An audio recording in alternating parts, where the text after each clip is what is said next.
What's up, everyone? I'm Ryan Rowley with Simple Vet Benefits, and I'm here to share with you the latest news affecting veterans most this week, or basically this month. The month's just about over. Can't wait for August, and let's get to it. Um, and also, if you don't already know me, I teach veterans about their benefits, specifically VA compensation.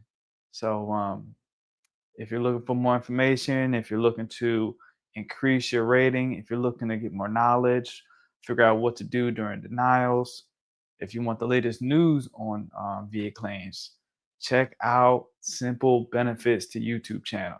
All right, without further ado, let's get into this news. All right, so for starters, VA and workforce updates. All right, so major staff reduction reversal. The VA initially planned to slash over 80,000 jobs under the Trump era DOGE initiative.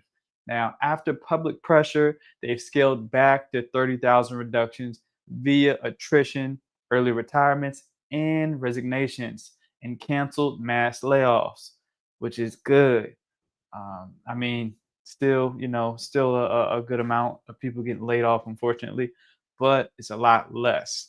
So, VA Secretary Doug Collins announced improved performance in areas like disability claims and health record modernization despite the cuts. Now, of course, we'll see. He's still cutting the workforce, but you're saying that, everything is going to be all gravy. Services are. So, we'll continue to monitor the situation. All right, so job downgrades on the horizon. All right, so the VA is reviewing more than 24,000 positions for potential pay grade downgrades. I don't know if you can hear in the background. I'm a new father, and the baby's upstairs crying his eyes out. So, mom and grandmom is up there taking care of business. Anyway, shout out to the new parents out there. Shout out to all parents in general, because this has been an experience, and I have so much more respect for parents. Um, so anyway, yeah. So we're talking about pay grade downgrades as part of the ongoing restructuring efforts. Now, this ain't never good news. I work for a government agency, and we'll talk about that a little bit later. But I don't messing with the pay. That's tough. Anyway, this may impact staffing morale, of course, retention and service capacity in frontline veteran clinics. And the Fed News Network reports that. Also, the usual is that I will post the links to these articles in the description. And also, I may also add that to the comments as well of the video. Anyway, so the hiring freeze is extended. So this affects veterans care, which a federal hiring freeze extended through October 15th, 2025, continues to limit new staff onboarding at VA medical centers. Now, local reporters even cite rescinded job offers at the Richmond VA Medical Center, raising alarm about access to essential services. All right, next up, as I was talking about earlier, I work with USDA, and they had just announced their major reorganization plan. So, as a disclaimer, I'm sharing this because I work for the organization, and I figured I'd share my insight with you. So, scope and scale. The USDA intends to relocate around 2,600 out of 4,600 Washington, D.C. based employees, more than half of the Beltway workforce, to 5 regional hubs in Raleigh, North Carolina, Kansas City, Missouri, Indianapolis, Indiana, Fort Collins, Colorado, and Salt Lake City, Utah. Now, of course, I work in the DC area, so this is not great news to hear. So only 2,000 staff will remain in DC. Now, that's interesting because basically they're not moving any of the political appointees. So that's a pretty good amount of that 2,000 people. That so basically anybody else outside of the folks that were hired with the new administration are pretty much going to be relocated. So I'll keep you updated on that. So voluntary attrition and departures. No mandatory layoff initially, but over 15,000 employees have already accepted early retirements or voluntary resignation through the USDA's Fork in the Road and Deferred Resignation programs. Now, the focus on regional hubs. Centralization into 5 regional hubs replaces current Washington, D.C. structures and closes multiple regional offices and research centers, especially within the Forest Service and National Agriculture Statistics Service, which is NAS. Um, Key concerns and criticisms. So, loss of expertise and institutional knowledge critics, including USDA staff and union reps, warn that consolidating critical functions such as research, Forest Service, civil rights will lead to staff resignations, institutional knowledge loss, and long term service gaps, which is huge because with any government agency you have certain departments that do extremely specialized things and you can't hire anybody to fill those positions. So with those people leaving is a big deal. So disruption of farmers and rural communities. So the agricultural groups, Senate leadership, Senator Amy Cloud, was it Klobuchar, and stakeholders caution the reorganization may impair services for farmers and ranchers, particularly around food safety, technical assistance, forestry programs, and tribal relations. So, the pay and cost of living reductions. Relocated staff may face salary decreases as positions move from high cost DC areas to cities with lower locality pay, despite government assurances that mission critical activities will continue uninterrupted. Now, yeah, DC pay is quite a bit better than the surrounding areas. Okay, so the USDA's justification for this. Secretary Brooke Rollins frames the restructuring as a mission alignment, bringing USDA staff closer to farmers, cutting bureaucratic layers, and reducing inflated overhead costs in DC. USDA leadership cites increased workforce size, up 8%, and salary growth 14.5% over recent years as unsustainable components of current operations. Now, mind you, I think it was last year or the year before, the cost of living adjustment was like 8%, almost 9%. So I hope they're not talking about that being a large chunk of it. So, anyway, so what matters going forward, or what it means going forward for USDA staff? Expect mass transfers, reduced office choices, and potential rate recalibrations. So watch for possible future extension rifts if voluntary participation declines. Now, I don't know if they're going to be offering any more voluntary resignation packages, but we'll see. I think they're just going to go through with getting rid of people and relocating. So, for U.S. agriculture and public services, possible erosion in service delivery, especially in environmental conservation, wildfire readiness, research, rural assistance, and indigenous outreach. So, for policymakers and oversight, congressional leaders are calling for hearings and oversight to assess the impact of this reorganization, particularly its effect on rural communities and agency mission efficacy, like KPAX, well, which was reported by KPAX News. Now, excuse the the accent. I do have a bit of a southern drawl, especially when it comes to rural. Okay, so the next segment is healthcare and benefits news. So we're past the USDA news. Now we're going back into veteran news. Okay.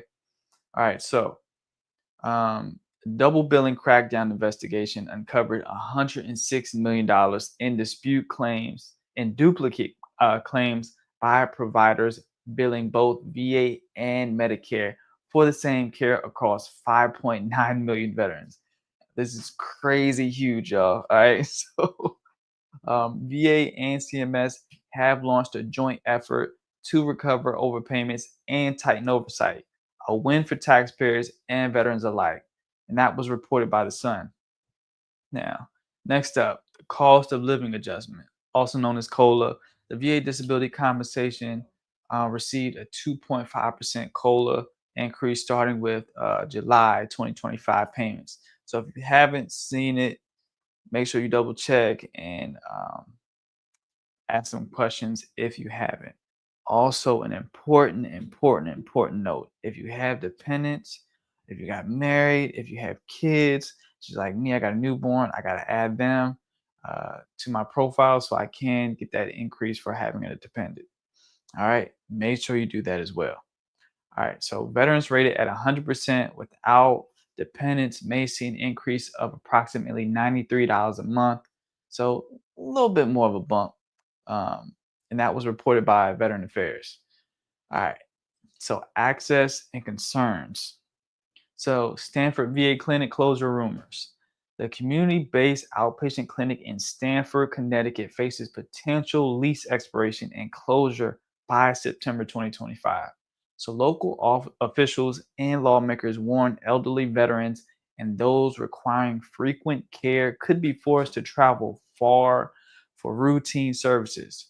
So, if you're in that area, make sure you make those correct adjustments. Be aware, and if you know some veterans that are in that area, make sure you let them know. All right, next up, veteran community actions and legislation. So grassroots flagpole initiative.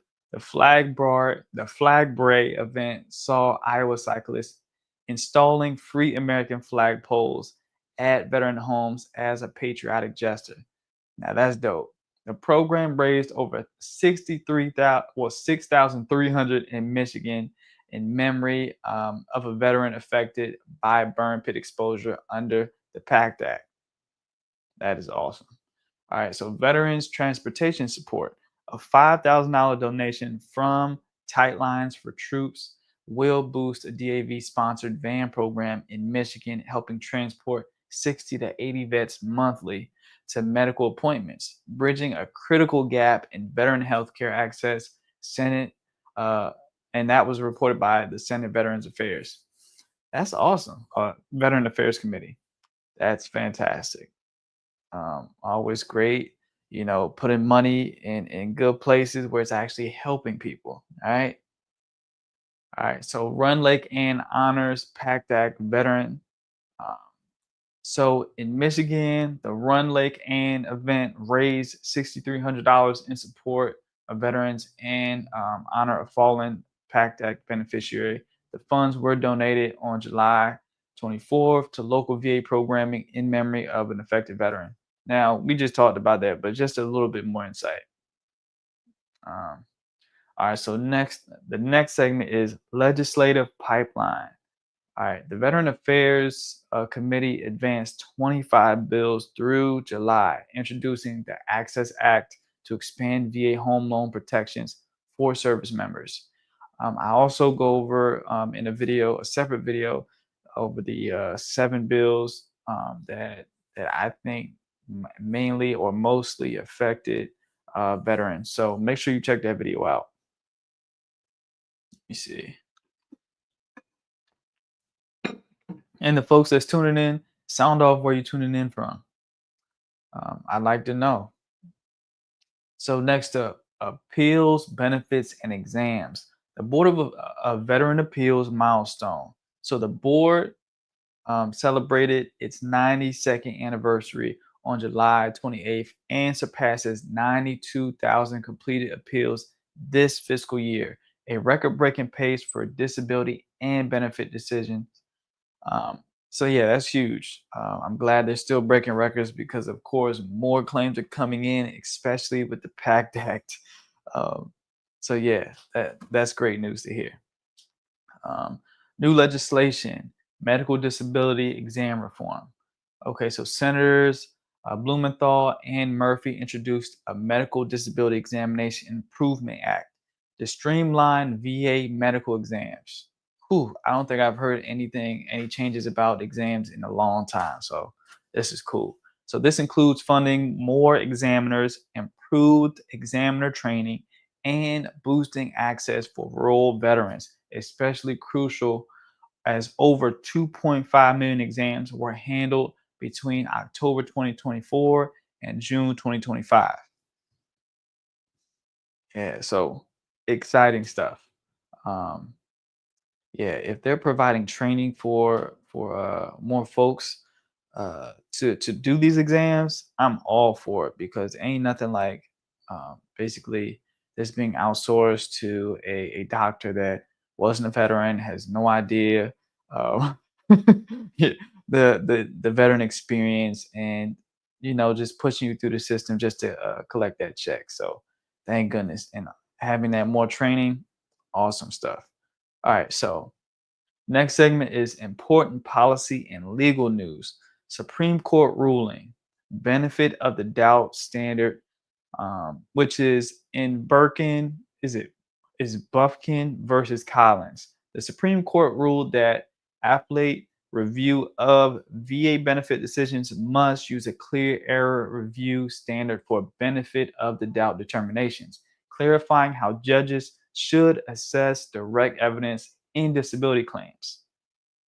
All right, so in July 2025, the US Supreme Court issued a landmark ruling that reshapes how VA disability appeals are reviewed, particularly when it comes to the benefit of the doubt rule, a crucial piece of VA law. Now, I've actually never heard of this. So this is great when I was researching this to learn. And I can't wait to share this with y'all. So make sure you pay close attention to this. At the center of the case, a veteran, Mr. Buffkin, argued that the VA denied his claim unfairly despite conflicting evidence. The court ruled that when a claim is denied, even though the benefit of the doubt standard should apply, appellate courts must use a stricter standard, which is the clear error standard when reviewing those decisions. So, what is the benefit of the doubt rule? The rule comes from 38 USC 5107 Bravo. It says that if the positive and negative evidence regarding a claim are approximately equal in weight, the VA must grant the benefit of the doubt to the veteran. In plain terms, if it's a close call, the tie goes to the veteran. Now, this rule exists because Congress recognized that veterans often can't provide perfect records, of course, especially for events that happen in combat zones or decades ago. Now, why this ruling matters: reviewing, before Buffkin, courts reviewing VA decisions didn't always treat benefit of the doubt issues seriously, and which is why a lot of us never heard of it. So they'd often defer to the VA's judgment, even when the evidence was close. But the Supreme Court said, hold on, if the VA says the evidence isn't close when it actually is, that's not a small mistake. That's a clear error. Okay. So now, when a veteran argues on appeal that they should have been granted the benefit of the doubt, the court must review the VA's decision more carefully, reverse if reverse it if there's a clear error in weighing the evidence. So, what is a clear error standard? Now, it means appellate judges don't just rubber stamp the VA's decision. They have to overturn it if the original ruling ignored important evidence, misunderstood medical records, claimed the evidence wasn't close when it clearly was. Now, this matters for veterans because this ruling strengthens your hand if you've been denied benefits because the VA said your evidence wasn't strong enough. Also, your case involves conflicting medical opinions, such as VA versus private doctor evidence. You're appealing a denial where you believe the evidence was at least to equal weight. Now they use like this special legal word is called, I think, equipoise, something like that. So the bottom line, now have more legal power to challenge denials based on close call evidence. And if the VA failed to apply the benefit of the doubt rule, courts now have to take that mistake seriously, not just shrug it off. So here's an example. Let's say you file a claim for chronic back pain connected to your service. Your private doctor says it's definitely service connected. Now, the VA examiner says maybe, maybe not. Now, under the benefit of the doubt rule, the evidence is close, so you should win. If the VA denies it anyway and you appeal it, the court must now review that decision under the clear error lens, making it more likely to be reversed in your favor. So yeah, fantastic news, y'all. A lot of great news going on with the VA and our benefits. I think it's an exciting time. I can't remember the last time all of these positive changes has been happening. So I mean, let's go. I mean, we'll continue to monitor the situation as to how these are actually implemented. So I'll keep you up to date with that in future episodes of News Tuesday. And we do these News Tuesdays at 7 p.m. every Tuesday Eastern Standard Time. Also, on this channel, we teach veterans about VA claims, anything VA claims wise, getting your rating up, what to do with denials, um, also all types of different things, and also whatever questions, great questions that veterans ask in the comments. Sometimes I make videos about answering them. So also more importantly, if you need some help with your claims or just knowledge or what to do or where to start, get the Vet Rating Guide.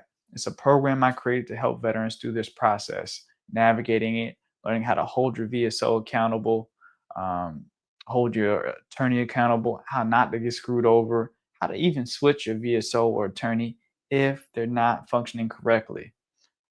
So yeah, make sure you tap into that.